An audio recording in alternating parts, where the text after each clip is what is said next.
Alright, सो आज हम लोग डिस्कस करेंगे ऑप्शंस। कल जैसे कि हमने डेरिवेटिव्स के बारे में डिस्कशन किया था, इंट्रोडक्शन दिया था, समझाया गया था कि डेरिवेटिव्स क्या होता है। Now will discuss about options. तो कल वाली एग्जाम्पल में, डेरिवेटिव्स वाली वीडियो में आपने देखा होगा कि हमने फॉरवर्ड कॉन्ट्रैक्ट को डिस्कस किया था ना। फॉरवर्ड कॉन्ट्रैक्ट में ना आप ये चीज देखो कि irrespective whether you are holding a short position or a long position, irrespective whether you intend to buy the share, intend to buy the underlying or to sell the underlying at a future date, दोनों party के पास, चाहे वो short position hold कर रहा हो चाहे वो long position hold कर रहा हो, दोनों पार्टी के पास ऑब्लिगेशन था। Alright, but here one party has the obligation and the other party has the option. All right, so let's discuss options कितने types के होते हैं, options होता क्या है, and what are the different types of options like put option, call option, buying a put option, selling a put option, buying a call option, selling a call option. There are other two types of options like European style call option and American style call option based on when can you exercise it. Alright, so definitions पे अगर जाते हैं तो options are financial derivatives that gives buyer the right but not the obligation, मतलब हमें हक देता है but not the obligation to buy or sell an underlying at an agreed upon price and date. Alright, so अगर एक party के पास obligation है तो एक पार्टी के पास अगर ऑप्शन है तो दूसरे के पार्टी के पास ऑब्लिगेशन जरूर होगा, ये ध्यान में रखें। ऑलराइट, सो ऑप्शन दो प्रकार के होते हैं, एक होता है कॉल ऑप्शन, एक होता है put option. Now call option gives you the right to buy, ठीक है। Call option gives you the right to buy the share या underlying, alright। तो ये सोच के करो कि call का मतलब buy, call, alright।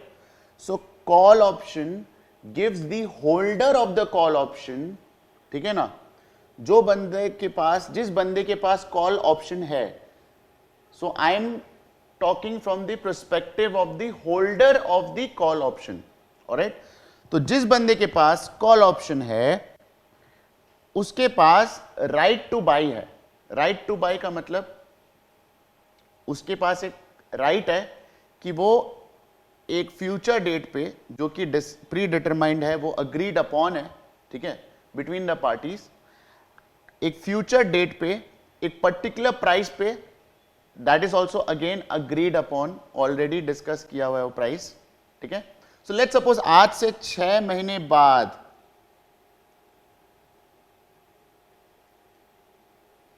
मैंने एक ऑप्शन खरीदा, एक कॉल ऑप्शन खरीदा, और आज उस ऑप्शन में बोला गया कि आज से 6 महीने बाद अगर आप चाहो तो आप एक शेयर खरीद सकते हो, कितने रुपए में? 100 रुपए में। ऑलराइट, सो 100 रुपया हमारा स्ट्राइक प्राइस हो गया, 100 रुपया हमारा स्ट्राइक प्राइस हो गया, ठीक है ना, which we call it as K in notional terms, ठीक है। सो एक पर्टिकुलर शेयर है जिसका आज कुछ एक प्राइस होगा, आज का प्राइस S0 होगा और S6 होगा 6 महीने बाद लेट्स से उस शेयर का प्राइस, ठीक है। तो शेयर मार्केट में आज भी चाहे तो मैं खरीद सकता हूं, बट मैं नहीं खरीद रहा हूं। मैं क्या कर रहा हूं कि एक ऑप्शन खरीद रहा हूं कि भाई आज नहीं खरीद के मैं 6 महीने बाद खरीदूंगा, लेकिन तभी खरीदूंगा अगर उस शेयर का दाम 100 रुपया है, 100 रुपया से ज्यादा हो, और खरीदूंगा लेकिन मैं 100 रुपया में ही। अब इस बात को समझिए जरा, स्ट्राइक प्राइस है 100 रुपए, मतलब मेरे पास जो ऑप्शन है that gives me right to buy this particular share, which share? Let's suppose Reliance Industries. So Reliance Industry का शेयर मैं 100 रुपए में खरीद सकता हूं 6 महीने बाद. So I have the right to buy Reliance Industries का share after 6 months at 100 rupees. ठीक है, I have the right, I do not have the obligation. ये नोट किया जाए, because I am the holder of the call option. Now मैंने जिससे ये option खरीदा है, that person is the writer of the call option or the seller of the call option. मतलब उस बंदे के पास है ना ऑब्लिगेशन है कि अगर मेरा मन किया खरीदने का तो उसे बेचना ही पड़ेगा. अब ध्यान दे जरा, मुझे मन कब करेगा खरीदने का? 6 महीने बाद अगर शेयर प्राइस 6 महीने बाद अगर 105 हुआ मार्केट में, तो इसका मतलब मार्केट में महंगा मिल रहा है. मेरे पास एक इंस्ट्रूमेंट है which gives me the right to buy this share at 100 rupees, market से 5 रुपए सस्ता. It means that I will exercise my option at that moment. Clear? 6 महीने बाद I can exercise this option, and if I see that after 6 months the price of the share is greater than 100, then I will, of course, any logical person will exercise this option. But what if let's suppose share price is 90, 6 महीने बाद share price गिर गया और share price है 90, तब क्या करेंगे? मत खरीदो, मार्केट से लो. मार्केट में सस्ता मिल रहा है ना. अगर आपको खरीदना ही है तो मार्केट से लो, आपके पास ऑप्शन है, आप चाहो तो खरीद सकते हो, चाहो तो मत खरीदो. क्लियर है? कोई दिक्कत, कोई doubt? So the call option gives the right to buy. Call option gives the holder of the call option right to buy. ठीक है ना? तो 2 पोजीशन है कॉल ऑप्शन में. एक है holder of the call option, जो कि so always remember, be it call option और पुट ऑप्शन, एक होता है होल्डर ऑफ द ऑप्शन और एक होता है राइटर.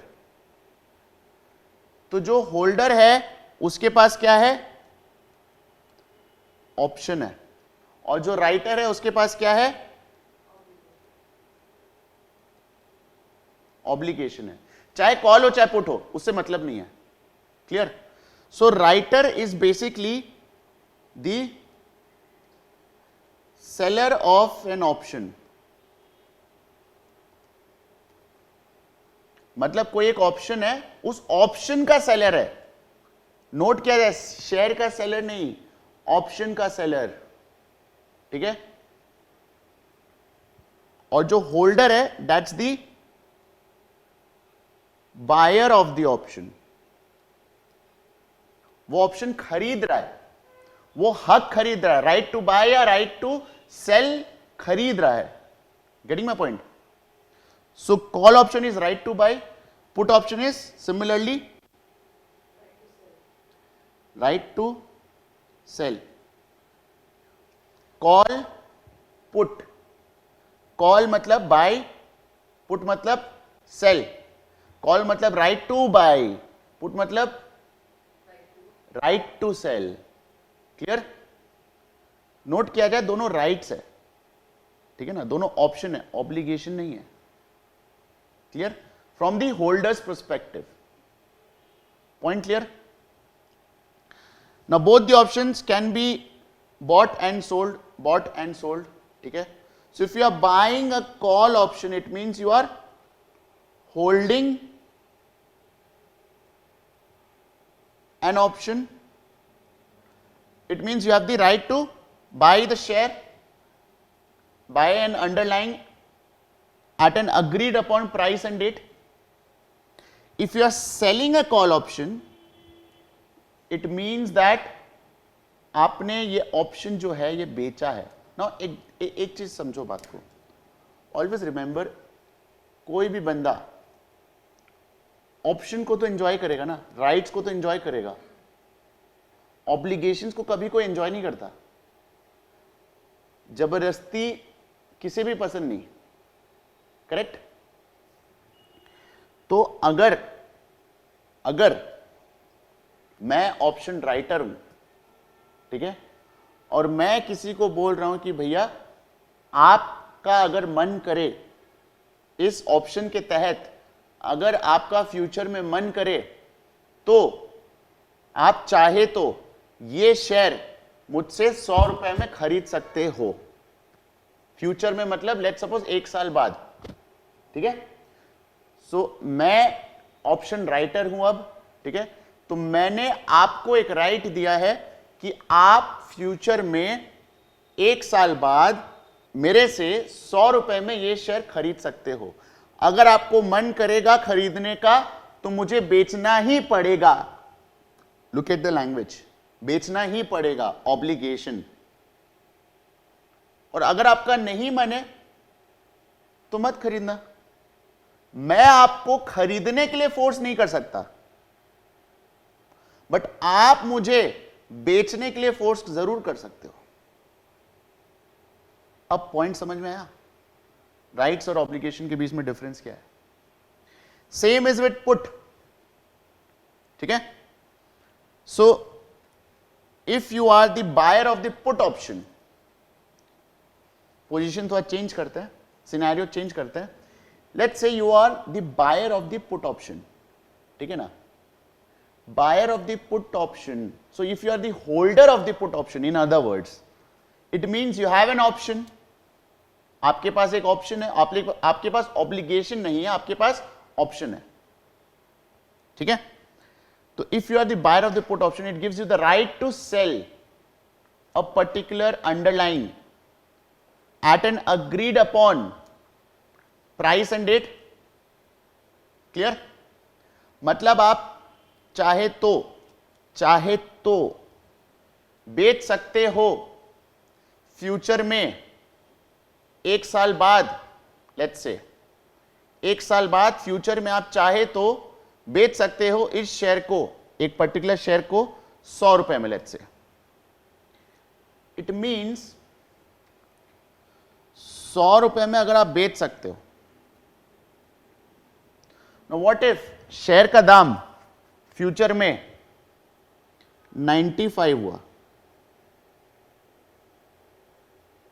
तब आप क्या करोगे? अगर आप पुट ऑप्शन के होल्डर हो, अगर आप पुट ऑप्शन के होल्डर हो, it means that you have the right to sell the option at 100 rupees and after 1 year, so after 1 year if the share price is 95, market में आप बेचने जाओगे 95 मिलेगा, ये ऑप्शन का हक जताओगे, ये ऑप्शन एक्सरसाइज करोगे तो आपको 100 मिलेगा, तो आप ऑफ कोर्स बट ऑब्वियस है एक्सरसाइज करोगे, है कि नहीं?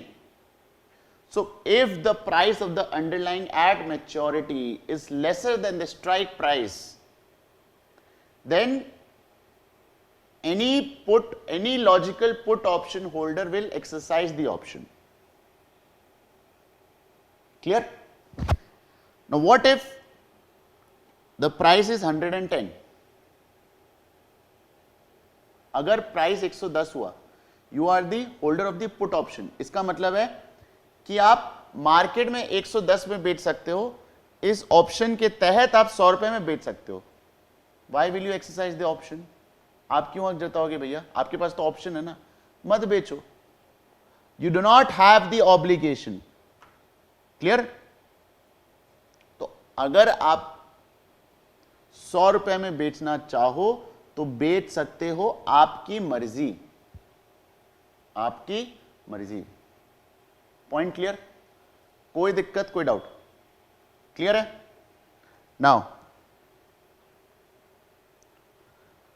इसमें भी ऑप्शन में भी ना, based on when you can exercise the option, based on when you can exercise the option, we have 2 different types.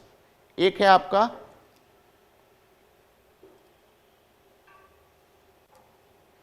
आपका यूरोपियन स्टाइल और एक है आपका अमेरिकन स्टाइल। ठीक है? European style option is an option that can be exercised only at the expiry date. Suppose 1 साल बाद expire हो रहा है ऑप्शन, तो 1 साल के बाद ही आप एक्सरसाइज कर सकते हो, 1 साल के बाद उसी दिन ही एक्सरसाइज कर सकते हो. Point clear? And American style call option, और अमेरिकन स्टाइल इवन कॉल हो चाहे पुट हो, American style option gives you to right to exercise this option at expiry, at or before expiry. ठीक है? On or before expiry आप इस option को exercise कर सकते हो. तो ये अमेरिकन स्टाइल ऑप्शन हो गया. मतलब मैच्योरिटी से पहले भी आप चाहे तो एक्सरसाइज कर सकते हो, अमेरिकन स्टाइल हो गया. सिर्फ और सिर्फ मैच्योरिटी पे अगर एक्सरसाइज कर सकते हो तो यूरोपियन स्टाइल हो गया. Point clear? कोई दिक्कत, कोई doubt? Alright, before we move on थोड़ा सा नोटेशंस डिस्कस कर लेते हैं. Alright, so here T is the current time. ठीक है, आज का दिन को हम लोग टी मान के चलते हैं. Small T. Capital T is the option expiry date. इस दिन ऑप्शन एक्सपायर होगा. ठीक है, so capital T minus small T is time to expiry. Clear? मान के चलो कि स्मॉल टी आज 2 है, कैपिटल टी 5 है, मतलब 3 साल बाद ऑप्शन एक्सपायर होगा. Point clear? कोई दिक्कत, कोई doubt? Similarly small S T is the share price at time small T, which is the current share price. आज के दिन क्या शेयर प्राइस है? Time S capital T is the share price at time T, मतलब share price at expiry या maturity. Clear? K is the strike price, is also known as exercise price. Clear? K is the strike price, जिस price पे you have agreed upon to buy और sell. That's the strike price. Clear? It is also known as the exercise price. Clear? All right. तो ST और K में difference क्या है? ST is the share price at time T, and K is the strike price. जिस price में we have agreed upon कि आप खरीदोगे या बेचोगे at a future date. Share price तो change होते रह रहा है. आज का share price ST है, ये है आज का share price. और ये future में जो share price होगा, we don't know. That's random. So ये फ्यूचर में शेयर प्राइस कुछ भी हो सकता है, बट दिस इज फिक्स ना. के तो फिक्स्ड है. Yes, this is the price at which we have agreed upon. So in the example we have agreed upon 100. Now in future maturity time capital T ST पे share price 105 हो सकता है, 125 हो सकता है, 95 हो सकता है, 100 हो सकता है, कुछ भी हो सकता है. We don't know. और करंट शेयर प्राइस ये आज का शेयर प्राइस है, आज का शेयर प्राइस भी कुछ भी हो सकता है. ठीक है ना? But this is fixed and आज का share price is known, but S capital T is not known. Point clear? Now small C T. ठीक है ना? अगर आपको दिख नहीं रहा है मैं वापस लिख देता हूं. This is small C T. ठीक है ना? Small C T is the price at time T, at time small T of an European style call option. ठीक है? कॉल है तो सी है, और स्मॉल सी है तो यूरोपियन है. Small c small p is for European, capital C capital P is for American. ठीक है? C is for call, P is for put. ठीक है? तो small C T is the price of an European style call option. भाई एक बात बताओ, कोई अगर आपको ऑप्शन देगा, कोई अगर आपको ऑप्शन देगा और अपने पास ऑब्लिगेशन रखेगा तो फ्री में देगा? उसका कुछ चार्ज करेगा ना. That is called option premium. That is called option premium. ठीक है ना? तो मैं अगर ऑप्शन राइटर हूं, मैं अपने आप को ऑब्लिगेशन दे रहा हूं और आपको ऑप्शन दे रहा हूं, कोई भी चीज का, राइट टू बाय हो चाहे राइट टू सेल हो, but you have the rights, right? So when you are enjoying the rights, you have to have pay some price for it. So the moment you are buying something, इधर buying a call option और buying a put option, it means you are buying, purchasing, खर्चा कर रहे हो, ठीक है, मतलब you are buying the right to buy और sell, whichever it is, call हो चाहे पुट हो, ठीक है ना, but you are buying. So when you are buying you have to pay something. What are you paying? You are paying option premium, ठीक है. तो ऑप्शन होल्डर ऑप्शन राइटर को क्या पे करता है? Option premium. That is why the option holder is enjoying the option, and that is why the option holder gets deprived of that, option. That option writer has the obligation. ठीक है. Now similarly, small r is the continuously compounded risk-free rate of interest. ठीक है ना. तो हम लोग इसको आप डेल्टा इमेजिन कर लो CM1 वाले, तो फोर्स ऑफ इंटरेस्ट जो है उसी के हिसाब से वो R लिखा हुआ है. दैट्स अ continuously compounded मतलब force of interest. It's not annual effective rate of interest, it's force of interest. ठीक है, तो डेल्टा है ये एक तरह से, and it's risk free. Clear? Sigma is the volatility of the underlying share. Underlying share का जो volatility है that is sigma. कितना volatile है वो measure कर रहा है sigma. ठीक है. Now notation जब हो गया, now let's discuss some of the terminology. क्या terminology? Eight the money, in the money and out of money. ठीक है, उसके लिए मैंने एक चार्ट प्रिपेयर किया है. ऑलराइट, सो इस चार्ट पे ध्यान दे. Let's suppose the strike price, जिस be it a call option be it a put option, strike price हमारा 125 है. ठीक है, स्ट्राइक प्राइस हमारा क्या है? 125 है. सो K is equal to 125, be it for call option, be it for put option of the same underlying, of the same share. ठीक है ना.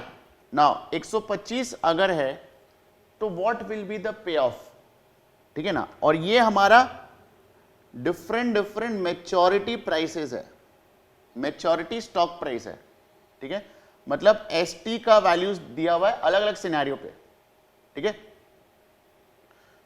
तो भाई लोग ध्यान दो जरा. अगर now what is this? This is call option का पे ऑफ. अगर आप कॉल ऑप्शन लेते हो with a strike price of 125, तो आपका ऑप्शन जब मैच्योर होगा तब आपको क्या पे ऑफ मिलेगा फ्यूचर में. ठीक है, तो एक बात बताओ, पे ऑफ की बात कर रहा हूं, प्रॉफिट की बात नहीं कर रहा हूं. ठीक है, ये ध्यान दो. पे ऑफ का मतलब है कि फ्यूचर में जब आप ऑप्शन एक्सरसाइज करोगे तब क्या मिलेगा, क्या खोओगे क्या पाओगे. क्लियर? तो एक बात बताओ, 125 का स्ट्राइक प्राइस है और आपके पास कॉल ऑप्शन है विद स्ट्राइक प्राइस ऑफ 125, मतलब you have the right to buy the share at 125. Clear? At maturity अगर इस शेयर का दाम 125 ही है, तब आप चाहे राइट को एक्सरसाइज करो चाहे राइट को एक्सरसाइज ना करो. क्लियर? बात बराबर है. आप राइट एक्सरसाइज कर रहे हो, क्लियर, तो आप 125 रुपया दे रहे हो. क्लियर? और आपको शेयर मिल रहा है जिसका मार्केट में भाव 125 रुपया है. मार्केट में बेचोगे 125 रुपया मिलेगा. तो 125 रुपए यहां से लिया, 125 रुपए यहां दिया, घर पे कुछ बचा नहीं बचा. Clear? So this is a point where we call the option is at the money.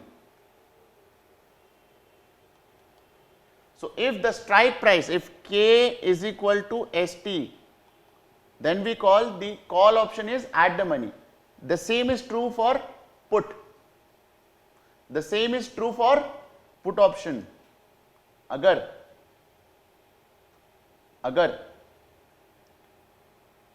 at the money है, इसका मतलब K is equal to ST. ठीक है. एंड ऐसा जरूरी नहीं है कि ये टर्मिनोलॉजी हम लोग मैच्योरिटी पे ही यूज करते हैं. ध्यान दे, ऐसा जरूरी नहीं है कि ये जो टर्मिनोलॉजी है eight the money, in the money, out of money, maturity पे ही यूज करे. जब ऑप्शन मैच्योर नहीं हुआ है तब भी आप ये यूज कर सकते हो। इसका मतलब इफ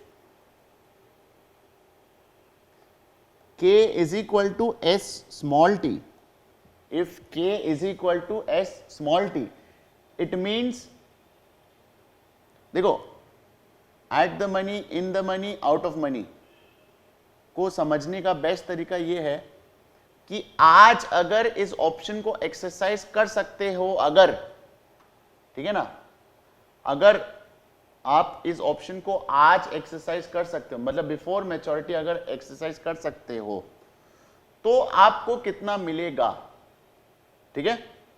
तो आज अगर एक्सरसाइज करने जा रहे हो तो आपको दिख रहा है कि k is equal to S T, जो शेयर का दाम है वही स्ट्राइक प्राइस है, then you can say that the option is at the money. Clear? आज एक्सरसाइज करने जा रहे हो और आप देख रहे हो कि k is less then S T, तब क्या होगा? तब देखो अलग अलग होगा, कॉल के लिए अलग होगा, पुट के लिए अलग होगा। अगर k is less then S T का मतलब क्या है? मार्केट में आज 95 में मिल रहा है शेयर, सस्ता में मिल रहा है, और you have agreed upon to buy at a future date at a price 125 या 125, yes. So strike price is 125 and today's price is 95. The option, if it is a call option, if it is a call option, matlab you have agreed upon to buy at a later date, you have the option, not the obligation, to buy at 125, but the share is currently traded at 95, which is lower than 125. So it means that आप इस option से आज तो ज्यादा खुश नहीं होंगे, correct? So if you are not happy today, it is because the option is out of money. So call option will be out of money. Call option will be out of money if k is less than st. If k is less than st. ठीक है, मैं आपको थोड़ा सा लिखा दे रहा हूं अलग से। For a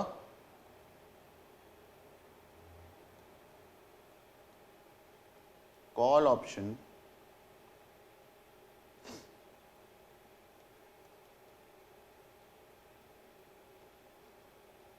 at the money मतलब st is equal to k,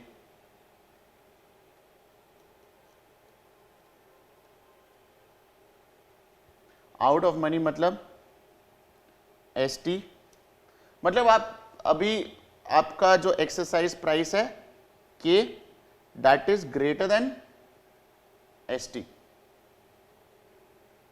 in the money मतलब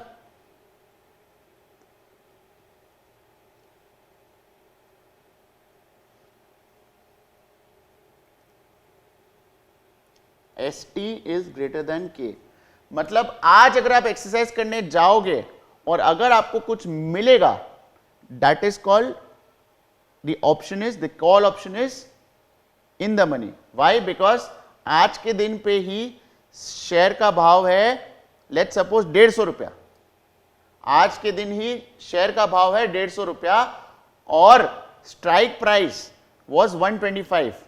तो आज के दिन अगर एक्सरसाइज कर पाते तो आपको कितना 25 रुपया का मुनाफा होता कि नहीं होता? होता। Therefore you can say that the option is in the money. Now there are other terminologies like deeply in the money और deeply out of money। इसका मतलब क्या है? deeply in the money का मतलब है बहुत ज्यादा in the money, मतलब there is a lot of difference between the strike price and the underlying, ठीक है? मतलब underlying बहुत ही ज्यादा बढ़ा हुआ है स्ट्राइक प्राइस से, मतलब बहुत ही ज्यादा प्रॉफिट होगा, then you can say the option is deeply in the money, ठीक है? Same is with deeply out of money की बहुत ही कम चांस है कि भैया आप एक्सरसाइज कर पाओगे फ्यूचर में। क्यों? क्योंकि आज सपोज स्ट्राइक प्राइस 125 रुपया और शेयर का भाव है let's say close to 0। It means that आप 100 रुपया देके आप 125 स्ट्राइक प्राइस दे के थोड़ी ना खरीदोगे फ्यूचर में, जबकि करंट मार्केट का प्राइस जो है क्लोज टू जीरो है, so it's deeply out of money, ठीक है. This is true for call option. Now when we go for put option, put option में थोड़ा सा साइंस चेंज हो जाएगा, उल्टा है, because you have the right to sell, ठीक है ना. Now since you have the right to sell, put option के केस में एट द मनी सेम रहेगा, S T is equal to के. आउट ऑफ मनी कब होगा? when k is less than S T. भाई आपने तय किया है कि भाई फ्यूचर में आप इस शेयर को 100 रुपए में बेचोगे, ठीक है, और आज अगर शेयर का प्राइस 125 रुपया है, तो why will you exercise this right? You will not. अगर आपको चांस दिया जाए कि आप आज एक्सरसाइज कर सकते हो, तो क्या आप एक्सरसाइज करोगे? आज तो मार्केट में आप बेच सकते हो 125 में, तो आप 100 रुपए में क्यों बेचोगे? थिंक फ्रॉम दैट पर्सपेक्टिव, ठीक है. सो के is less then S T का मतलब है डीपली, मतलब के is less then S T का मतलब है out of money. Deeply out of money का मतलब है कि शेयर प्राइस बहुत ही ज्यादा बढ़ा हुआ है, शेयर प्राइस बहुत ही ज्यादा बढ़ा हुआ है, ठीक है ना. इन द मनी विच के is greater then S T, है कि नहीं? मतलब आपके पास राइट है 100 रुपए में बेचने का, एंड आज के दिन पे शेयर प्राइस इज 80. इसका मतलब आप मार्केट से 20 रुपए ज्यादा में बेच सकते हो. आपके पास हक है to sell the share at a price which is 20 rupees higher than the market. Clear? Therefore the put option is in the money. Point clear? Now when I talk about payoffs, तो payoff का मतलब है for a call option,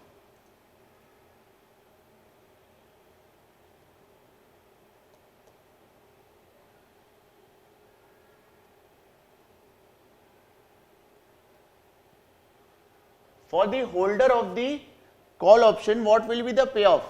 What will be the payoff for the holder of the call option? Payoff will be maximum of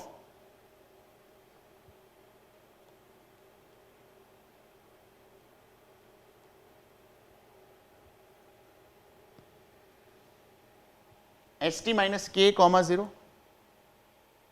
clear? भाई एक बात बताओ, maturity पे अगर K का वैल्यू 100 है, ST का वैल्यू अगर 110 है, ST का वैल्यू अगर 105 है, ST का वैल्यू अगर 95 है, अब बताओ ST का वैल्यू अगर 80 है, you are the holder of the option, you are the holder of the call option, you are the holder of the European style non dividend paying call option. Clear? For a non dividend paying share. Clear? मतलब एक ऐसा share which is not paying any dividends and you are the holder of the European style call option. तो what will be the payoff? ठीक है भाई, आपके पास हक है कि आप उस शेयर को 100 रुपए में खरीद सकते हो. मतलब ये हक कब एक्सरसाइज करोगे? जब मार्केट में 100 रुपए से ज्यादा में बिक रहा होगा. तो मार्केट से अगर आप खरीदोगे महंगा मिलेगा, मार्केट से महंगा मिलेगा, अगर मार्केट में अगर महंगा मिलेगा तो आप प्रेफर करोगे कि नहीं भैया यहां पे 100 रुपए में खरीद लेते हैं, है कि नहीं? तो when ST is greater than K, तभी इस ऑप्शन को एक्सरसाइज करोगे. Clear? when ST is less than K, तब आप एक्सरसाइज नहीं करोगे. So that is why we call the payoff as maximum of ST minus K, 0. Note we are talking about payoff, not profits. ठीक है ना? तो अगर मैं इधर payoff लिखूं,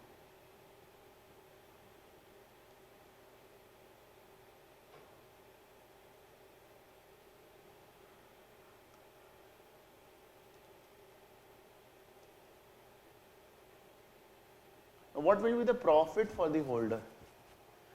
मैं यहां पे अकाउंटिंग प्रॉफिट की बात कर रहा हूं, do not consider time value of money here, ठीक है ना। मैं टाइम वैल्यू ऑफ मनी को ब्रीच कर रहा हूं कॉन्सेप्ट को, क्योंकि आप यहां पे खरीदे होंगे सीटी पे, क्लियर। तो प्रॉफिट क्या होगा?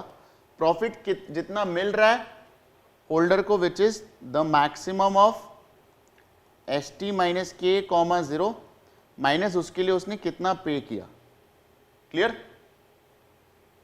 So that is the profit for the holder of the call option. Now let's suppose 20 रुपए में उसने खरीदा है, 20 रुपए में आपने कॉल ऑप्शन खरीदा है, ठीक है। स्ट्राइक प्राइस है 100 रुपया, स्ट्राइक प्राइस है 100 रुपया, 1 साल बाद एक्सपायर होगा। भूल जाओ टाइम वैल्यू ऑफ मनी, भूल जाओ इंटरेस्ट रेट एग्जिस्ट करता है। अपने सिंपल देख रहे हैं कि क्या खोया क्या पाया इन मॉनिटरी टर्म्स, ठीक है ना, without respecting time value of money, ठीक है। तो स्ट्राइक प्राइस है 100 रुपया। अब एक बात बताओ, अगर फ्यूचर में आपका शेयर प्राइस 110 है तो आपको कितना मिल रहा है? 10 रुपया मिल रहा है, और इस ऑप्शन को खरीदने के लिए आपका कितना लगा? 20 रुपया। मतलब अभी भी आपका 10 रुपया का नुकसान है। Point clear? Point clear? इसका मतलब ये है जब तक 120 से ज्यादा, जब तक के प्लस सीटी दैट इज इक्वल टू 120 से ज्यादा आपका एसटी नहीं होगा, तब तक आपको फायदा नहीं होगा, तब तक आपको फायदा नहीं होगा as an option holder. Point clear? कोई दिक्कत, कोई डाउट? नाउ पुट ऑप्शन की अगर हम लोग बात करें, पुट ऑप्शन के केस में पे ऑफ क्या होगा? payoff will be maximum of k minus st comma 0. Point clear? And the profit will be payoff which is k minus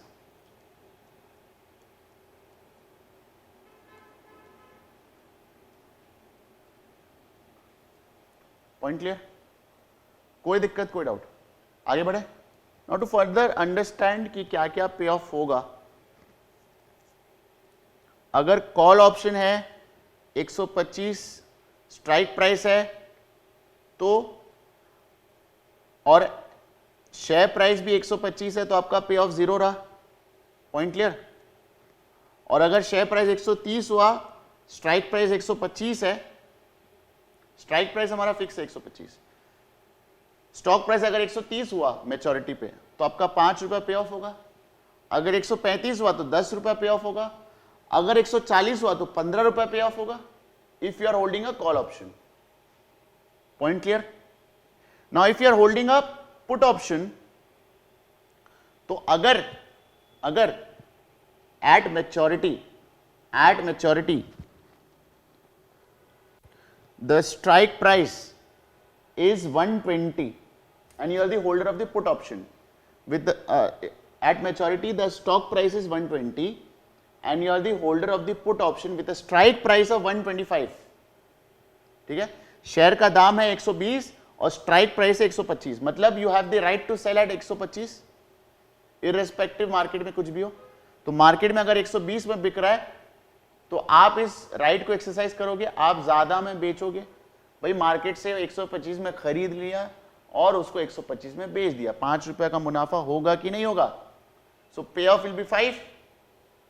similarly if the price stock price at maturity is 115, then we have a put का payoff as 10 and अगर 110 हुआ stock price तो put का payoff will be 15. Point clear? Similarly, if the stock price is equal to or greater than 125, then the payoff of the put option will be 0. If the stock price, अगर put option है आपके पास with the strike price of 125, ठीक है ना, तो अगर आपका स्टॉक प्राइस एट मैच्योरिटी 125 है या 125 से ज्यादा है, तो पुट ऑप्शन के केस में कोई पे ऑफ ही नहीं होगा, पुट ऑप्शन एक्सरसाइज ही नहीं होगा, तो पे off will be 0. Similarly if you are holding a call option, if you are holding a call option and the stock price and the price of the share at maturity, अगर share का दाम strike price जितना या strike price से कम है, तब वो exercise नहीं होगा ऑप्शन. तो उस केस में ऑप्शन विल बी हैविंग 0 पे ऑफ. Point clear? कोई दिक्कत, कोई डाउट? आगे बढ़े. Now we just have to write the condition. When will the call option be out of money? When K is greater than ST, at the money K is equal to ST, in the money when K is less than ST. Clear? Put option के case में क्या होगा? When ST is greater than K, when ST is equal to K, and when ST is less than K. कोई दिक्कत, कोई doubt? Clear है? Now let's talk about other terminologies. Let's talk about intrinsic value. Intrinsic value लिखिए. Intrinsic value का मतलब ये है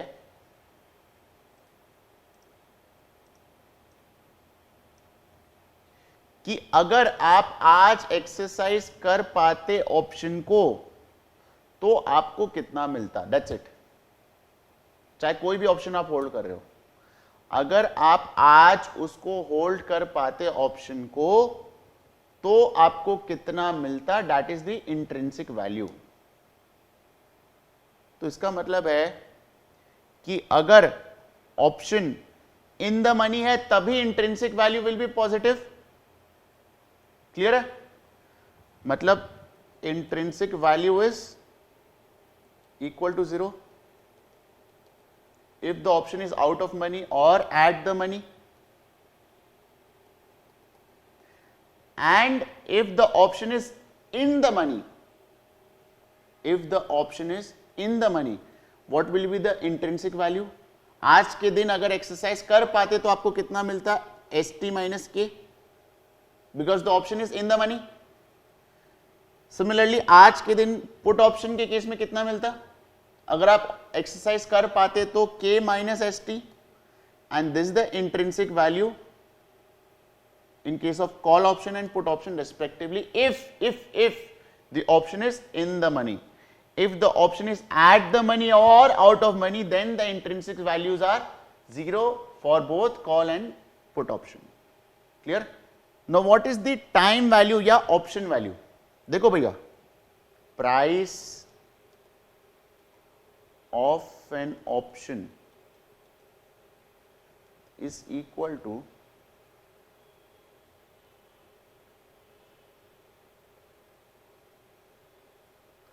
time value plus intrinsic value. ये ध्यान में रहे भाई. एक बात बताओ, let's say you have a call option. You are currently the holder of call option. Time small t पे आपने एक call option खरीदा है, ठीक है, and this is deeply out of money. Deeply out of money मतलब आज के दिन पे, ठीक है ना, कॉल ऑप्शन का स्ट्राइक प्राइस लेट्स सपोज आपका 100 है, ठीक है, और आज के दिन पे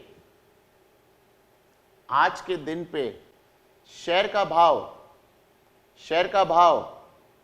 1 रुपये है. आज के दिन पे शेयर का भाव 1 रुपये है. So the option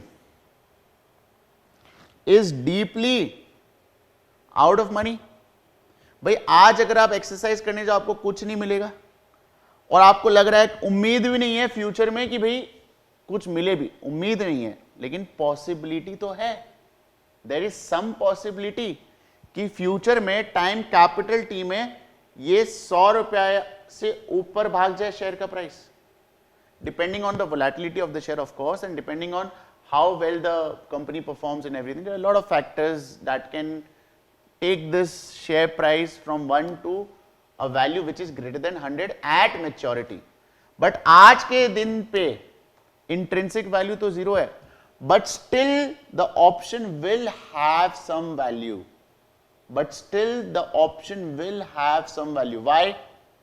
because you have the option, you don't have the obligation। भैया आपको थोड़ी ना कोई फोर्स करके बोल रहा है कि आपको 100 पे खरीदना ही पड़ेगा टाइम टी पे, you have the option to buy। The very fact that you have the option to buy and the other party has the obligation gives you some amount of value, gives you some amount of value, all right? So that value is nothing but time value। भाई अभी time है ना, तो ये time का ही value है। Time है ना, मतलब टाइम है, जरूरी नहीं कि 1 रुपया रहे, फ्यूचर में हो सकता है 100 के ऊपर चले जाए, हो सकता है ना, अगर नीचे जाए 0 हो जाए कोई गम नहीं भैया, आपको थोड़ी ना एक्सरसाइज करना है, मत करो, लेकिन हो सकता है ना 100 के ऊपर जाए, हो सकता है ना उस टाइम पे एक्सरसाइज कर पाए। तो बिकॉज ऑफ द फैक्ट कि ये हो सकता है, there is some possibility of a positive cash flow in future, that is why this option is having some value, although the intrinsic value of the option is 0, all right? So that is why the price of an option is the time value plus the intrinsic value. Point clear? Now let's see the payoffs at expiry from the different perspective. So if you are the holder of call, ठीक है, तो आपका पे offs क्या होगा? Your pay offs will be simply this. Vertical axis में we are measuring pay offs at expiry, ठीक है ना, एंड हॉरिजॉन्टल एक्सिस पे एस टी। तो एस टी का वैल्यू जब के बराबर है, when S T is equal to K, alright, तो पे ऑफ आपका 0 है। When S T is greater than k, all right, then you get something positive, clear, but it can never become negative, clear है? तो payoffs basically ऐसा कुछ है। if you are the holder of the call option, now when you are the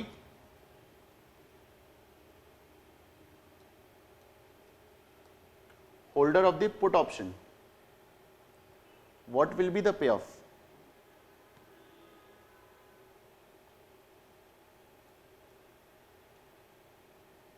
payoff आपका ऐसा कुछ होगा भाई, when ST is equal to K, alright, and this is also K। एक बात बताओ, शेयर का दाम 0 है और आप उसको के में बेच सकते हो, आपके पास हक है, तो आप के में बेचोगे, आपको के मिलेगा। तो अगर शेयर का दाम 0 है तो आपको के मिल सकता है मैक्सिमम, एंड आपका पे ऑफ या तो मतलब मैक्सिमम के हो सकता है या तो मिनिमम 0 हो सकता है, क्लियर? तो पे off will be 0 when S T is equal to K. When share का भाव अगर 0 है तो पे ऑफ हमारा ये है। व्हेन शेयर का भाव के है तो हमारा पे ऑफ 0 है, ठीक है ना। तो पे of is decreasing as S T is increasing, alright. Now similarly if you are the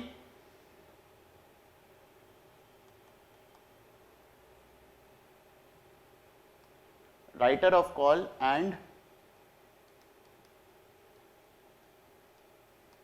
writer of put, मतलब now you do not have the option, you have the obligation. भाई अगर आपका स्ट्राइक प्राइस से ज्यादा रहा maturity पे share का भाव, तो आपको नुकसान तो सहना ही पड़ेगा, because you are the writer of the call.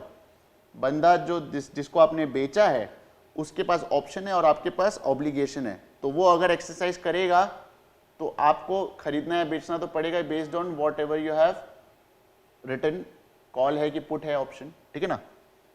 तो अगर you are the writer of the call option, मतलब you have given away the right to buy, you have given away the right to buy the option, ठीक है ना। मतलब you have the obligation to sell, you have the obligation to sell, ठीक है, the share at a particular price at a future date if the other party wants to buy. If the other party wants to buy, then you have the obligation to sell at a particular price which you have been agreed upon at a particular date. Clear? तो इसका मतलब है जब तक ST will be equal to K, तब तक तो option holder आपका मुंह नहीं देखेगा। जब तक share price is less than K और इक्वल टू के, तब तक ऑप्शन होल्डर आपका मुंह नहीं देखेगा। When ST will be greater than के, तब वो आपसे पैसे मांगेगा, तब आपका नेगेटिव ही हो सकता है। और आपका नेगेटिव कितना, अनलिमिटेड नेगेटिव हो सकता है, ठीक है। आप देखोगे कि ये आपका ना मिरर इमेज है, जो ऑप्शन होल्डर है उसको उतना का ही प्रॉफिट हो रहा है ना, तो it's always the mirror image of the option holder. Point clear? Similarly for put, ये ऑप्शन होल्डर का था, ऑलराइट। मैं थोड़ा सा इसको दूसरे कलर में लिखता हूं। ये ऑप्शन होल्डर का था,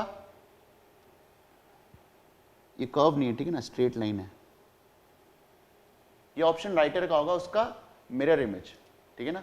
बिकॉज ऑप्शन राइटर का पे ऑफ हमेशा नेगेटिव ही हो सकता है और जीरो, ठीक है। Point clear? कोई दिक्कत, कोई doubt? Clear? What if we are measuring profits? अगर प्रॉफिट्स हम लोग मेजर कर रहे हैं तब क्या पोजीशन होगा, ठीक है। तो वर्टिकल एक्सिस में हम लोग पे ऑफ नहीं, प्रॉफिट्स मेजर कर रहे हैं, ठीक है ना। एंड हॉरिजॉन्टल एक्सिस में अपने ST मेजर कर रहे हैं, ठीक है। And the price of call is C, price of put is P, and K is the strike price. Clear? Clear है? अब एक बात बताओ, when you are the holder of call, when you are the holder of call, आपको no profit no loss कब होगा? No profit no loss कब होगा? जब share price is equal to K plus C. आपने सी में खरीदा है, 20 रुपए में आपने खरीदा है, स्ट्राइक प्राइस 100 रुपए है, ठीक है। 100 रुपया से ज्यादा होगा शेयर प्राइस एट मैच्योरिटी, तभी एक्सरसाइज होगा। और अगर, please note here, I am ignoring the time value of money here, ठीक है ना। मैं मॉनिटरी मुनाफा या नुकसान की बात कर रहा हूं, भूल जाओ time value of money exist करता है। क्योंकि ऑफकोर्स जब आप ऑप्शन खरीद रहे हो तो वो आज का दिन है, ऑप्शन मैच्योर हो रहा है कुछ टाइम बाद, टाइम टू मैच्योरिटी के बाद, ठीक है ना। तो there are differences in time, so I am ignoring the time value of money here, ठीक है ना। Now if you are the holder of the call, ठीक है, and you have paid C amount to get that right, to get that option, ठीक है ना, you have paid C amount to purchase this option, ठीक है। तो जब तक, और C is equal to 20, let's say C is equal to 20 and K is equal to 100, जब तक आपका शेयर का दाम 120 या उससे ज्यादा 100, जब आपका शेयर का दाम 120 होगा, then you will be at no profit no loss state. 20 रुपए दे के कॉल ऑप्शन खरीदा, शेयर का दाम 120, ऑप्शन एक्सरसाइज किया, 20 रुपया हुआ मुनाफा हुआ, 20 रुपया आपने खरीदने में लगा तो कट ऑफ हो गया 0, नो प्रॉफिट नो लॉस। मतलब व्हेन K प्लस C जब होगा तब अपना profit will be 0।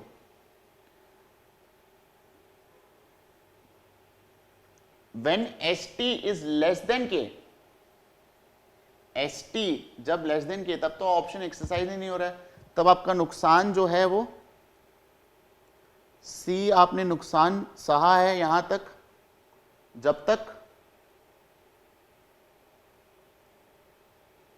ST is less than K।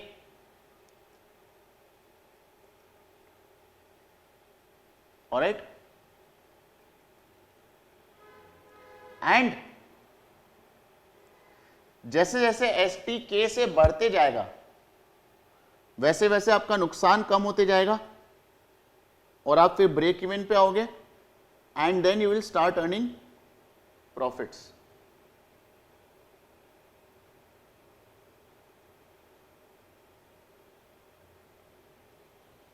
Clear?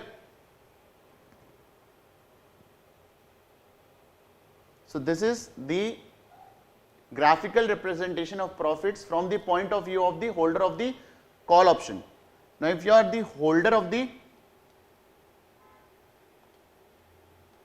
put, then maximum फायदा आपको कितना हो सकता है? मैक्सिमम फायदा होगा कि शेयर का भाव हो गया 0। If you are the holder of the put, share का भाव हो गया 0, आप एक्सरसाइज की, आपको K मिला, ठीक है, पे ऑफ इज K, एंड उसके लिए आपने P पे किया था, तो K minus P is the maximum that you can earn.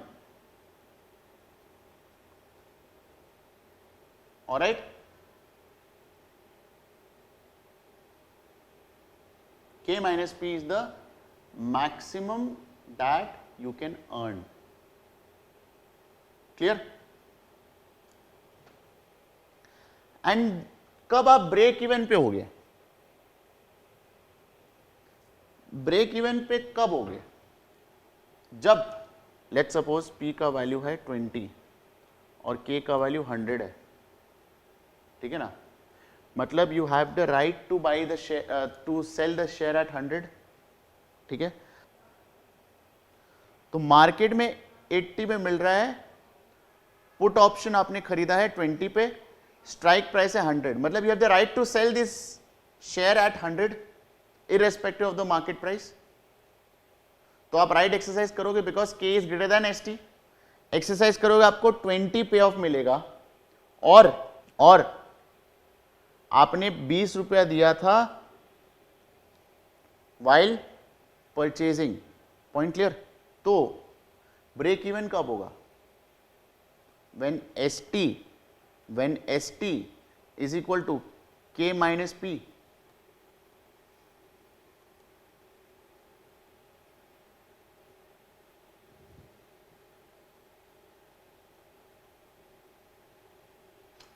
And आपको P का नुकसान होगा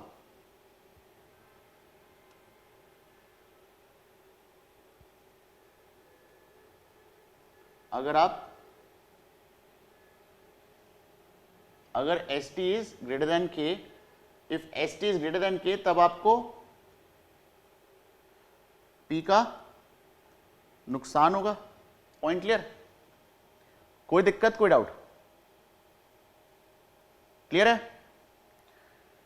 now as you can see कि the writer of the call and the writer of the put का जो प्रॉफिट का जो ग्राफ है वो इसका मिरर इमेज होगा, वो इसका मिरर इमेज होगा। कैसे?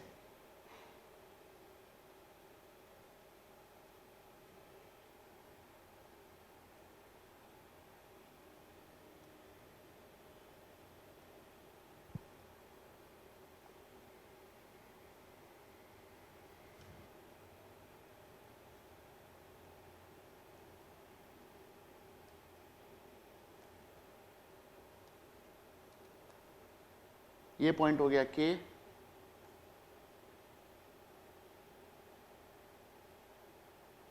ऑलराइट, ये पॉइंट हो गया plus P,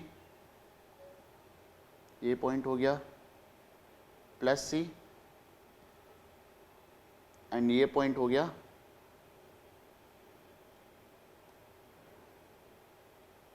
K plus C, and ये पॉइंट हो गया K माइनस P, और ये पॉइंट हो गया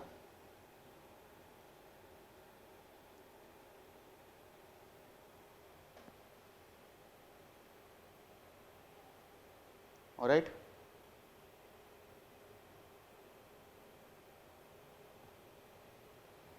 Clear है payoffs? This is the writer of put,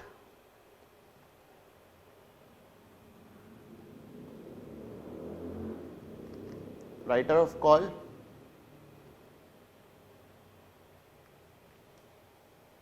point clear? आगे बढ़े. Now let's talk about the option value or the time value. ठीक है, as you know ये शेयर प्राइस है, ठीक है, एंड दिस K. तो intrinsic value is a straight line from K. Clear? This is the intrinsic value. And let's suppose अगर ये this is the price of the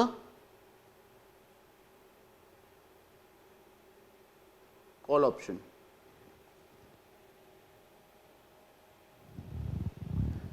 it means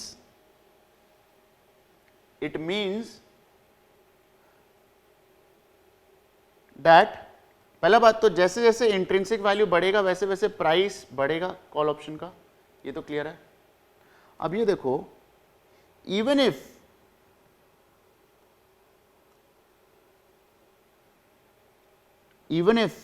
अगर इस point की बात करें, इस पॉइंट पे ST is less than K, the option is out of money, even then we are the option has some value, that is nothing but the time value. ठीक है, and आप ये देखोगे जो डिफरेंस है ना यहां से यहां के बीच का, ये प्राइस है और ये इंट्रिंसिक वैल्यू, इन दोनों का जो डिफरेंस है that is the option value या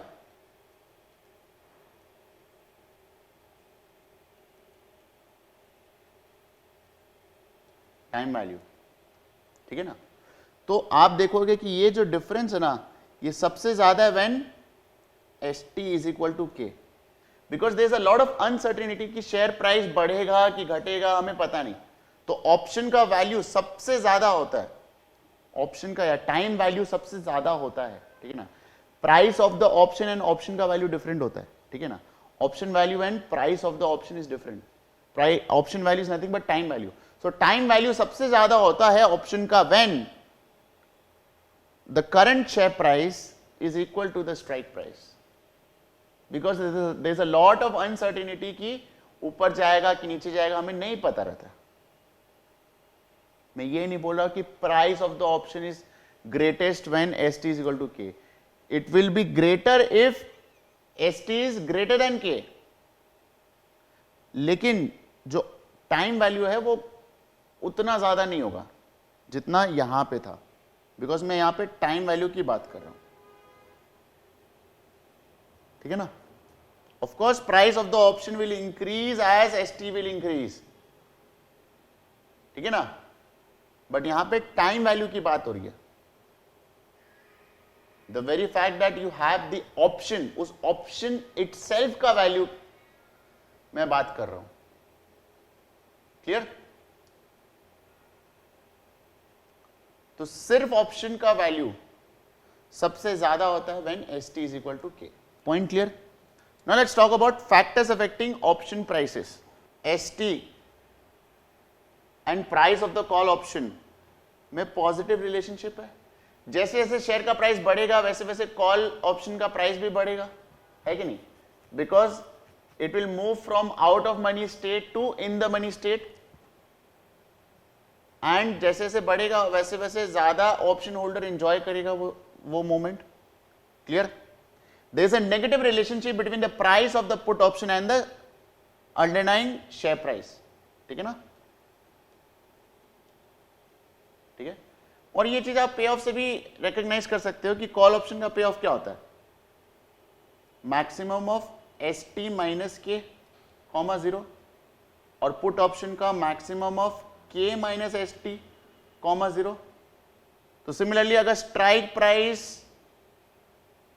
इंक्रीज होता है, स्ट्राइक प्राइस अगर इंक्रीज होता है, तो there is a lesser chance for the option to get exercised, for the call option to get exercised. It means it will be negative. Clear? It means the relationship is negative. ठीक है? मतलब strike price अगर बढ़ेगा, strike price अगर बढ़ेगा तो call option घटेगा, put option का प्राइस बढ़ेगा। Point clear? ये तो आप पे ऑफ से ही रिकॉग्नाइज कर सकते हो कि कॉल ऑप्शन का प्राइस घटेगा अगर स्ट्राइक प्राइस बढ़ेगा, तो अदर फैक्टर्स रिमेनिंग कांस्टेंट। ठीक है ना? अगर स्ट्राइक प्राइस घटेगा, अगर स्ट्राइक प्राइस घटेगा तो कॉल ऑप्शन का प्राइस बढ़ेगा, कॉल ऑप्शन का प्राइस बढ़ेगा और पुट ऑप्शन का प्राइस घटेगा। पॉइंट क्लियर है? So there is an inverse relationship between the strike price and the price of the call option, positive relationship, positive correlation between the price of the put option and the strike price. Clear? Time to expiry. Now think of option as an insurance. Think of option as an insurance. ठीक है भाई? आज आपने insurance लिया है तो option अगर insurance अगर 1 साल बाद एक्सपायर हो रहा है और 6 महीना बाद एक्सपायर हो रहा है, किसका ज्यादा वैल्यू है? 1 साल बाद जो एक्सपायर हो रहा है उसका ज्यादा वैल्यू है। Point clear? Same is with option. ठीक है? बिकॉज इररिस्पेक्टिव वेदर वो कॉल ऑप्शन के केस में, इररिस्पेक्टिव वेदर वो आउट ऑफ मनी हो, इन द मनी हो या एट द मनी हो। ठीक है ना? एंड मैं यूरोपियन स्टाइल की बात कर रहा हूं। ठीक है? So irrespective of that, time to expiry अगर ज्यादा है मतलब you are enjoying the greater volatility. भाई नीचे कितना जाए उससे तो डाउन साइड का तो कोई प्रॉब्लम नहीं है। When you are holding a call option, downside कितना भी नीचे जाए उससे तो कोई प्रॉब्लम ही नहीं है, उससे कोई मतलब ही नहीं है। But you can enjoy a lot of upsides, जितना भी अपसाइड जाएगा उतना ज्यादा आपको बेनिफिट मिलेगा। तो when the time frame is huge, the share price को चेंज होने का मौका ज्यादा मिल रहा है, द शेयर प्राइस को चेंज होने का मौका ज्यादा मिल रहा है, इसका मतलब वैल्यू ज्यादा होगा। Point clear? So call option, both the call option and the put option has a positive relationship between the time to expiry, but there is an exception. If there is a deeply in the money put, deeply in the money put मतलब share price, share का भाव close to 0 है, strike price 100 है, share का भाव close to 0 है, मतलब आप बोलोगे कि भैया आप चाहोगे कि भैया टाइम आपके पास कम ही रहे एक्सपायरी, उस केस में टाइम आप चाहोगे कम से कम रहे ताकि आप जल्दी से जल्दी एक्सरसाइज करो और मैक्सिमम बेनिफिट उठा पाओ। करेक्ट? तो इन दैट केस मतलब पुट के केस में इट्स एन एक्सेप्शन, तो आप स्टार मार्क करके एक्सेप्शन लिख लो कि for a deeply in the money put the same is not true, the same is not true. Clear? Volatility sigma, भाई अगर कोई शेयर का भाव ज्यादा है, हिल डुल नहीं रहा है, ठीक है ना, 100 के आसपास ही चल रहा है, उसका वैल्यू ज्यादा होगा कि जो कभी 150 जा रहा है, कभी 50 जा रहा है, तो जिसका वोलेटिलिटी ज्यादा होगा उसमें ज्यादा चांसेस है कि वो एकदम ऊपर जाए एकदम नीचे जाए। तो जितना ज्यादा वोलेटिलिटी उतना ज्यादा रिस्क, उतना ज्यादा वैल्यू ऑप्शन का, उतना ज्यादा चांसेस होता है। क्यों? क्योंकि लेट्स से आज option suppose deeply call option लेके रखे हो और डीपली आउट ऑफ मनी है, मतलब स्ट्राइक प्राइस है 100 रुपया और शेयर का भाव 0 के आसपास है। That is the case where you are deeply out of money, in the money नहीं, out of money in case of call option, correct. तो उस केस में सिग्मा जितना ज्यादा होगा उतना ज्यादा बेहतर है कि नहीं? क्योंकि अगर सिग्मा ज्यादा होगा मतलब वेरिएशन ज्यादा है, वेरिएशन ज्यादा है तो इसका मतलब आप सोचो कि भैया अब वहां से हिलने का, उस स्टेटस से, उस शेयर प्राइस से हिलने का चांसेस ज्यादा तभी होगा when there is a lot of upside and downside happening in the share. ठीक है? So you will love volatility if you are the holder of the option, be it call option, be it put option. ठीक है? तो यहां पे दोनों में there is a positive correlation between the volatility of the underlying share as well as the price of the call and the put option, correct? Now let's talk about risk-free rate of interest. Risk-free rate of interest R. अब एक बात बताओ, think of call option as deferring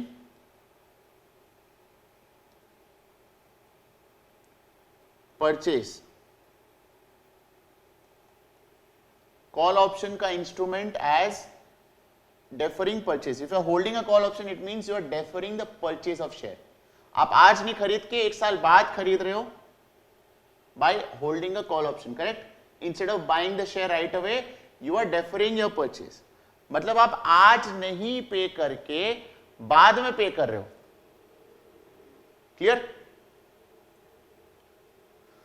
तो इसका मतलब है if R increases, the value of the call option increases because you have more money to spare, because you have not bought the share, correct?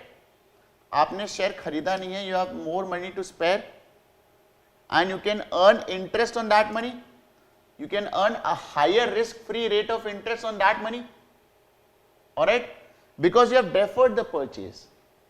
आपके घर से पैसा नहीं गया अभी, आपने डेफर कर दिया इस परचेज को। Clear? Think of call option like that. Again my clarification will be mathematically correct when you understand the Black Scholes formula, the most celebrated formula. ठीक है ना? तो there is a positive relationship between the price of the call option and the risk free rate of interest. If the risk-free rate of interest increases, the price of the call option also increases. The price of the put decreases. There is an inverse relationship. Why? Because you are not deferring purchase here, you are deferring sales. आप shares को आज नहीं बेच, एक साल बाद बेच रहे हो। आप शेयर्स को आज नहीं बेच के एक साल बाद बेच रहे हो, मतलब एक साल बाद आपके पास रुपया आएगा। जो पैसा अगर आप आज बेचते तो उससे आप risk free rate of interest, higher risk free rate of interest enjoy कर पाते। So you will not like the fact that if the risk-free rate of interest is increasing and you are the holder of put option, it means that you are deferring your sales. It means that you will not be able to enjoy the higher rate of risk-free rate of interest had you had the money, had you sold the share right away, correct? So hence there is an inverse relationship, clear? Between the risk-free rate of interest and the put option, price of the put option, alright? Now what about dividends? Dividends का मतलब if the underlying is paying any dividend income, अगर आप underlying share hold कर रहे हो and that underlying share is paying you a dividend income, and underlying share का जो dividend income है वो मैच्योरिटी से पहले भी मिल रहा है, टी से पहले एक डिविडेंड मिल रहा है सपोज, तो उस केस में if you are the holder of the call option, if you are the holder of the call option, आप शेयर के ओनर कब बनोगे? At maturity only. मैच्योरिटी पे तो खरीदोगे because you are deferring the purchase. Since you are deferred the purchase, you are not the owner of the share, you will not enjoy the dividends. Since you will not enjoy the dividends, higher the dividends, higher the deprivation, higher the dukh. ठीक है ना? तो इसका मतलब है कि there is an inverse relationship between the dividends and the call option.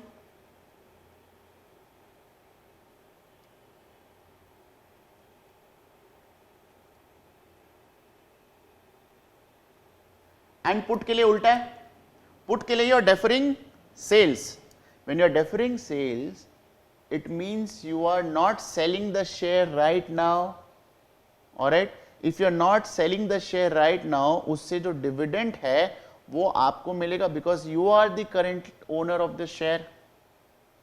If you are the current owner of the share आपको dividend मिलेगा, डिविडेंड का रेट बढ़ेगा तो आप ज्यादा खुश होगे। क्लियर?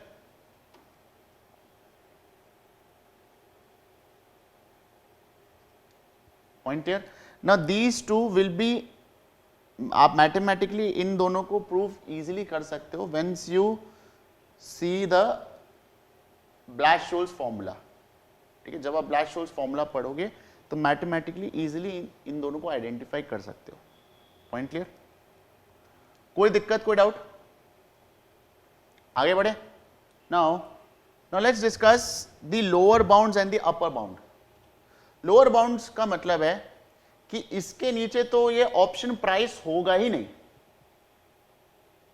वो ऐसा प्राइस निकालना है हमें जिसके नीचे ऑप्शन प्राइस होगा ही नहीं। ठीक है ना? Now lower bound for a European call is this: CT should be greater than equal to ST minus K e to the power minus R T minus T. ठीक है? कैसे? Now let's suppose let's bring our characters Guddu and Bablu.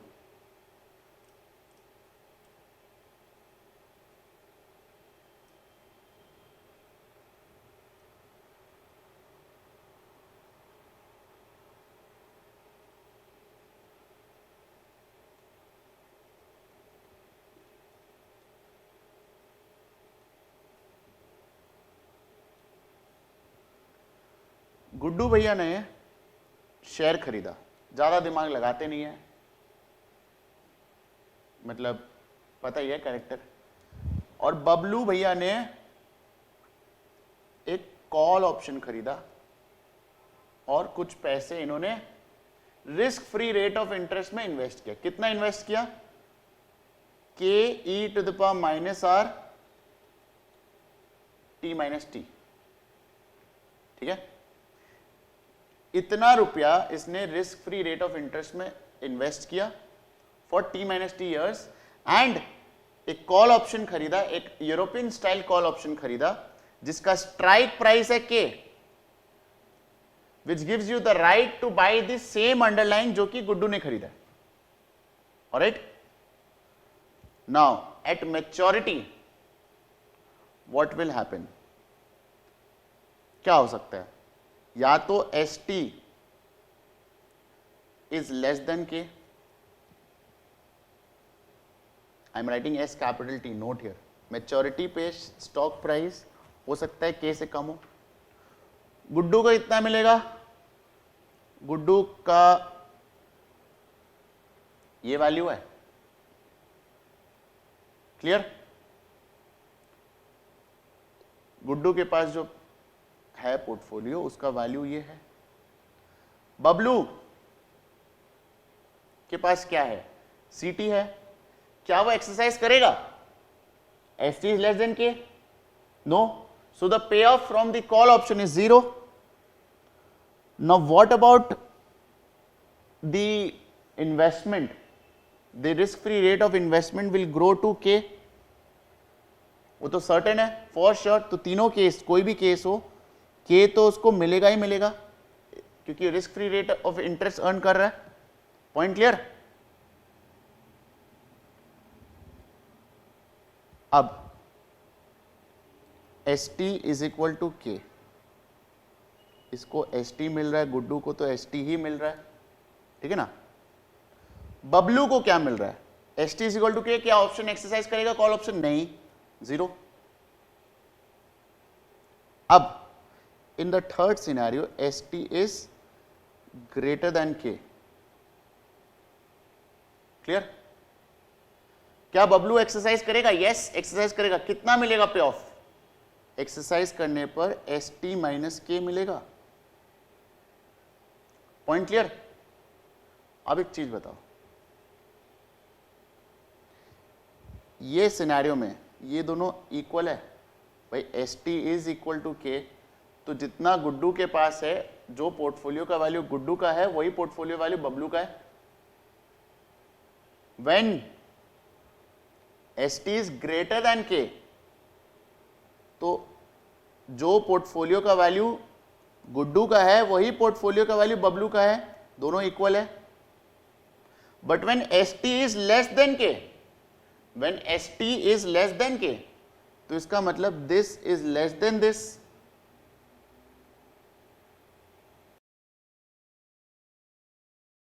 ध्यान दे, अगर future का पे of अगर ज्यादा है, फ्यूचर का पे ऑफ अगर ज्यादा है, इसका मतलब cost of constructing that portfolio, इस पोर्टफोलियो को कंस्ट्रक्ट करने का गुड्डू का ये कॉस्ट था, बबलू का ये कॉस्ट था.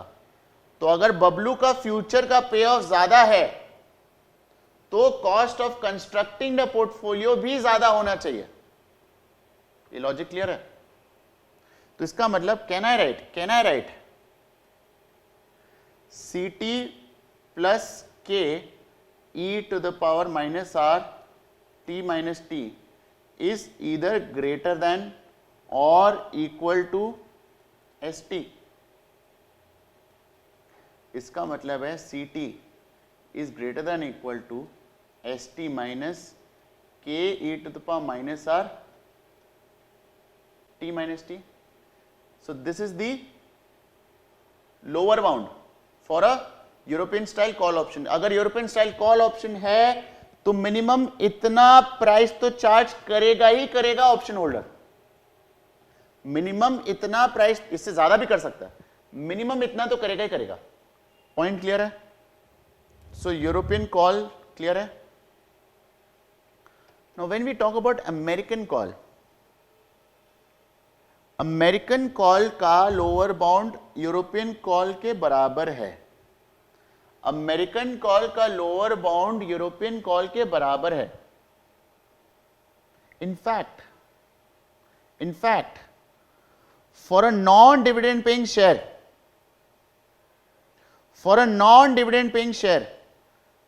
अमेरिकन कॉल को एक्सरसाइज करना is never optimal before expiry. For a non-dividend paying share, it is never optimal to exercise an American call early, before maturity. इसका मतलब समझिए भाई, अमेरिकन कॉल में आप ये तो फॉर श्योर बोल सकते हैं ना कि ठीक है, अमेरिकन कॉल का जो वैल्यू है वो it should be greater than equal to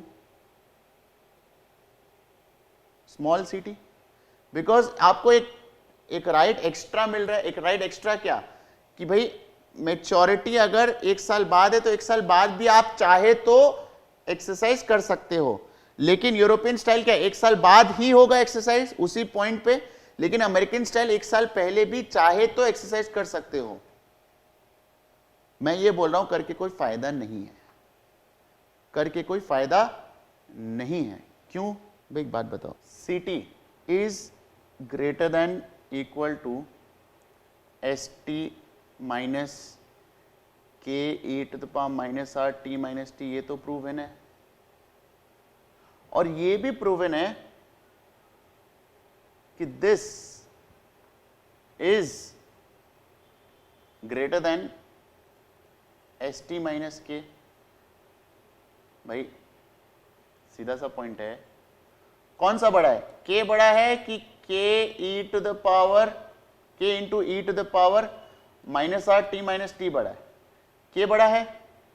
so if K is greater than K into E to the power minus R T minus t, it means that अगर ये माइनस में है, दोनों में डिफरेंस क्या है, के इसी का ही है, तो इसका मतलब this is greater than this for sure. Point clear. ये कॉल ऑप्शन का इंट्रिंसिक वैल्यू है। देखो, price of the call option is always greater than और equal to the intrinsic value.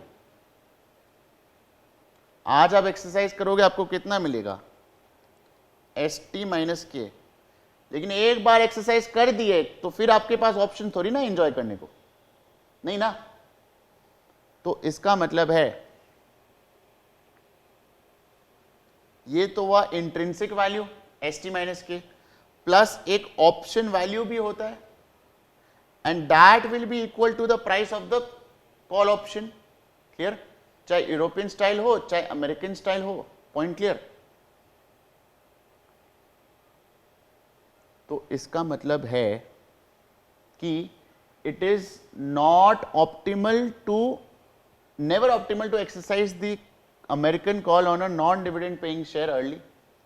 In fact आप एक काम करो, अमेरिकन कॉल ऑप्शन को बेच दो, उस ऑप्शन को ही किसी और को बेच दो, आपको ज्यादा मिलेगा एज कंपेयर टू आप उसी टाइम पे अगर एक्सरसाइज कर रहे हो तो। उस टाइम पे आप एक्सरसाइज कर रहे हो तो आपको एस टी माइनस के मिल रहा है, लेकिन अगर आप उसको बेचोगे तो सी टी मिलेगा, and C T is greater than equal to S T minus K, of course, yes और no. Clear? So it is never optimal to exercise an American call on a non-dividend paying share early. Point clear? कोई दिक्कत, कोई doubt? This is for non-dividend paying share. Dividend अगर पे हो रहा है तब तो खेल ही पूरा चेंज हो जाता है, ठीक है ना। क्लियर। आगे बढ़े। European put.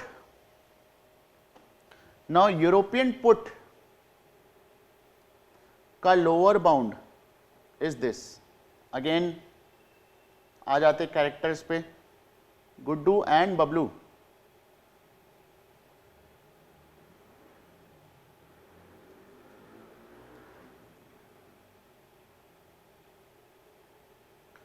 गुड्डू भैया ज्यादा दिमाग नहीं लगाते, उन्होंने क्या किया, इतना रुपया इन्वेस्ट कर दिया था रिस्क फ्री रेट, ठीक है।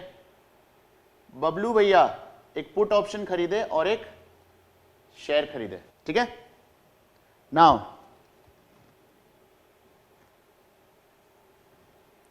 If S T is less than के, गुड्डू भैया का तो के ही मिल रहा है, ठीक है। मैच्योरिटी पे गुड्डू भैया को के ही मिलेगा, बिकॉज उन्होंने रिस्क फ्री रेट पे इन्वेस्ट किया, कितना, K E to the power minus R T minus T, तो मैच्योरिटी पे के ही मिलेगा for sure with certainty irrespective of the share price. Point clear. Now share price जो बबलू भैया ने शेयर होल्ड करके रखा है, मैच्योरिटी पे तो उसका प्राइस एस टी ही होगा। पुट ऑप्शन की बाद में बात करेंगे, बट शेयर प्राइस तो एस टी ही होगा, प्लस पुट का जो भी पे ऑफ हुआ। अब S T is less than के, तो पुट का पे ऑफ होगा के minus S T. Put exercise करेंगे बबलू भैया, उनको ज्यादा में बेचने का मौका मिल रहा है, तो वो क्यों ना फायदा उठाएंगे, correct. When S T is equal to K, तब यह ऑप्शन एक्सरसाइज ही नहीं होगा, जीरो पे of. When S T is greater than के, तब भी ये ऑप्शन पुट ऑप्शन एक्सरसाइज ही नहीं होगा, ये जीरो है। नाउ इफ यू सी, हिसाब किताब जब करें तो एस टी कट गया यहां पे, ये दोनों इक्वल है, सॉरी ये S T is equal to K है, ठीक है ना। तो के और एस टी इक्वल है तो ये दोनों भी इक्वल हुआ। लेकिन if S T is greater than के, इसका मतलब बबलू भैया का पोर्टफोलियो ज्यादा वजनदार है, करेक्ट। इसका मतलब है इफ द फ्यूचर पे of is higher in one portfolio, then the cost of constructing that portfolio should be greater. Point clear? So PT plus ST is greater than, इसका मतलब है is greater than equal to K e to the power minus R T minus T. It implies PT is greater than equal to K e to the power minus R T minus T minus ST. Clear? मतलब सीधा सा भाव समझो कि आज अपने T पे खड़े हैं और टाइम टी, मतलब सीधा हिसाब ये है कि आज अगर अपने टाइम स्मॉल टी पे खड़े हैं, टाइम कैपिटल टी पे आप एक्सरसाइज कर सकते हो, आपको के मिलेगा और के माइनस एस टी, ठीक है। इसको आप एक तरह से इस पॉइंट पे डिस्काउंट बैक कर रहे हो, ठीक है ना। तो आज का प्राइस अगर 100 रुपया है और स्ट्राइक प्राइस है 120, तो आप 120 into E to the power, मतलब ये इसका डिस्काउंटेड वैल्यू, 120 का डिस्काउंटेड वैल्यू। भाई सीधा सा पॉइंट ये है कि अगर शेयर प्राइस चेंज ही नहीं होता है तो 100 रुपया है,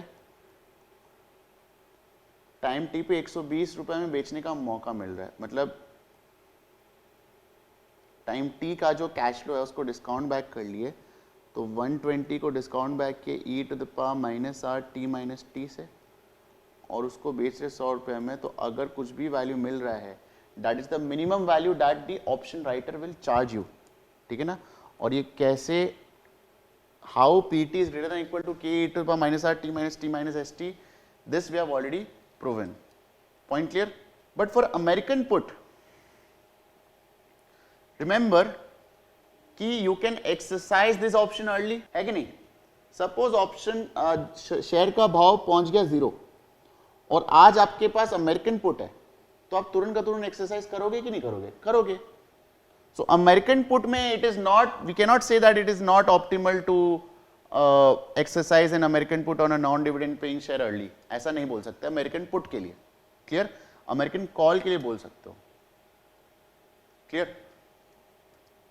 तो यहां पे आप बेच के निकल लोगे और आपको के मिलेगा, आप करंटली बेचोगे तो करंटली जो इंट्रिंसिक वैल्यू है उससे कम तो हो ही नहीं सकता अमेरिकन पुट का ऑप्शन का price, clear? That is the minimum price that the option holder will charge. Point clear? So that is why American put का जो lower bound है that is PT should be greater than K minus ST. Now if you talk about the upper bounds,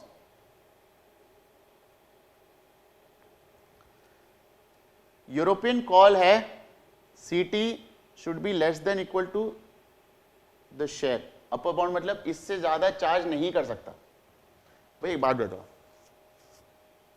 आज का share का भाव है 100 रुपया, ठीक है, call option gives you the right to buy the share. क्या इस ऑप्शन का प्राइस 100 रुपए से ज्यादा हो सकता है क्या? अगर इस ऑप्शन का प्राइस 100 रुपए से ज्यादा हो,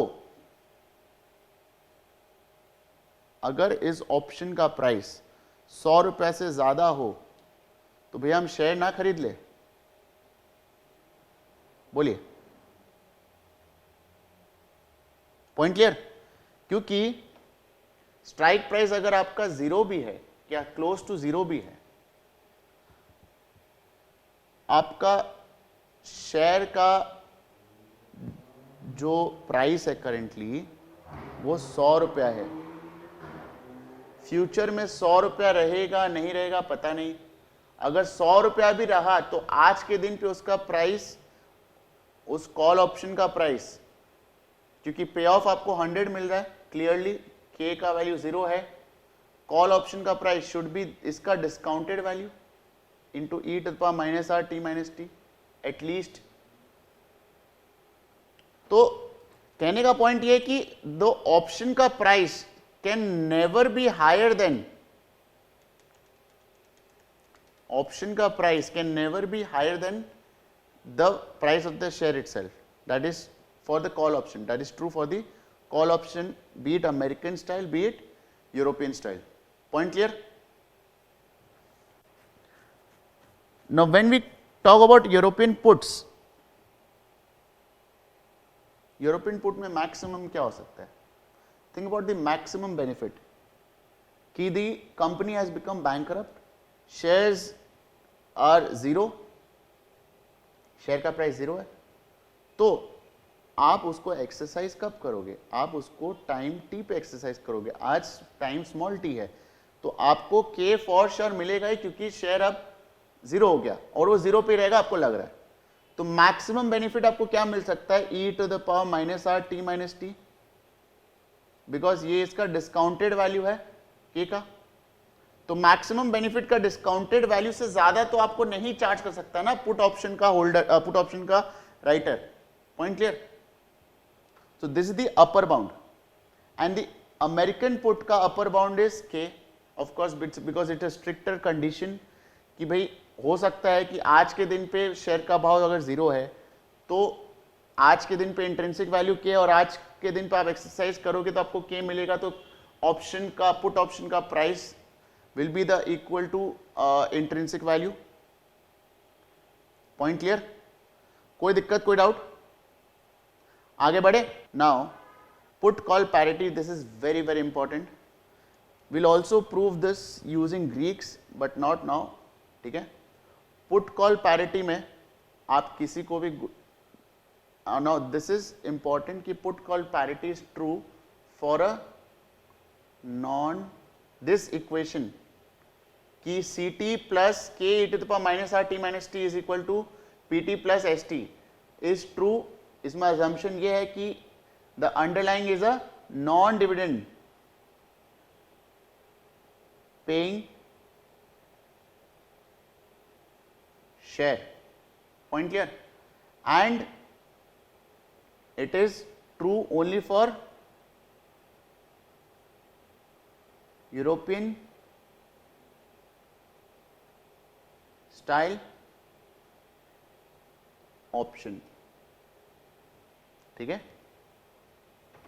अमेरिकन के लिए ट्रू नहीं होगा, बिकॉज अगेन आप अर्ली एक्सरसाइज कर सकते हो, पुट को अर्ली एक्सरसाइज कर सकते हो सकता है ज्यादा वैल्यू मिले, so we not complicated things here. ठीक है, नाउ गुड्डू का ये पोर्टफोलियो है और बबलू का ये पोर्टफोलियो है। ठीक है, अब S T is equal to K, S T greater than K और एस टी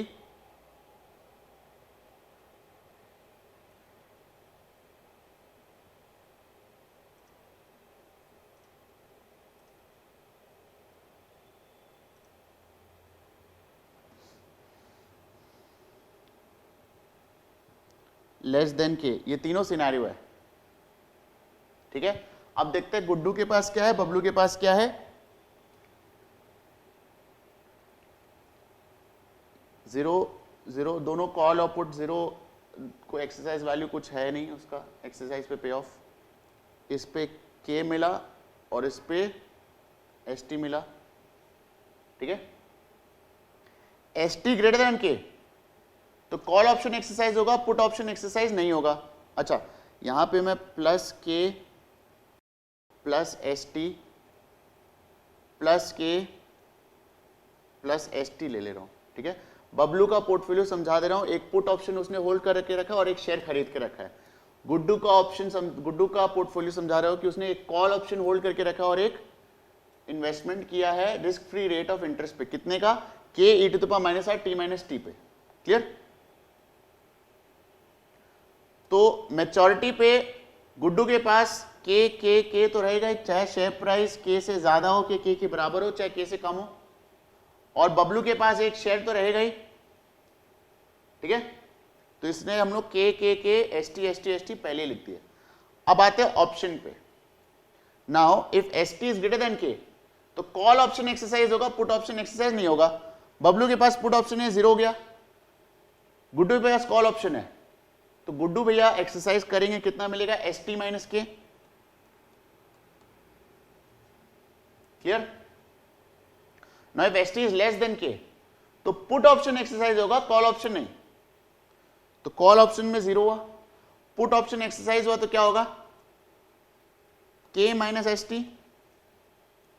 अब हिसाब किताब कर रहे हैं, अगर S T is equal to K है, यहां के है यहां एस टी है, दोनों इक्वल है, point clear. S T is greater than के गया, एस टी है यहां पे और यहां पे एस टी है, दोनों इक्वल है। S T is less than के, यहां पे के है, यहां पे भी के है, ये दोनों इक्वल हुआ। तो इसका मतलब है सी T plus K E to the power minus R T minus T is equal to P T small P T plus S T. This is nothing but put call parity, clear. तो यही था आज का class. आज का class में हमने options पूरा कवर किया है, ठीक है। नेक्स्ट क्लास में हम लोग फॉरवर्ड्स का प्राइसिंग करेंगे, clear. Thank you so much.